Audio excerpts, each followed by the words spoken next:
आज आमचं ना खूप मोठं नुकसान होता वाचलं काय ते मी तुम्हाला सांगतेच, पण त्या अगोदर ना सकाळी एकदा देवपूजा करून घेतली आणि त्यानंतर आपल्या सगळ्या बायकांचं काम म्हणजे किचनमध्ये जाऊन स्वयंपाक बनवायचं।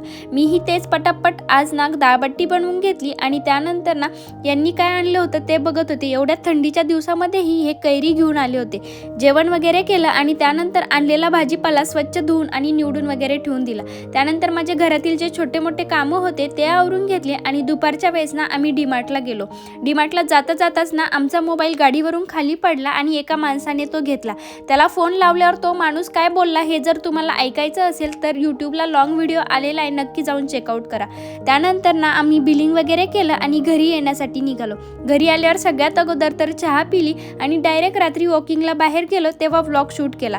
या मुलींना क्रिकेट खेळताना बघून ना मला माझ्या शाळेचीच आठवण झाली। घरी येत असताना एवढ्या सगळ्या गायींचे आज दर्शन झालेले होते। सोसायटीच्या लिफ्टला आज काय झालं काय माहिती म्हणून एवढ्यावरती पायी चालत यावं लागलं। खूप जास्त थकले होते म्हणून घटाघट पाणी पिलं। असा होता माझा आजचा दिवस। बाय।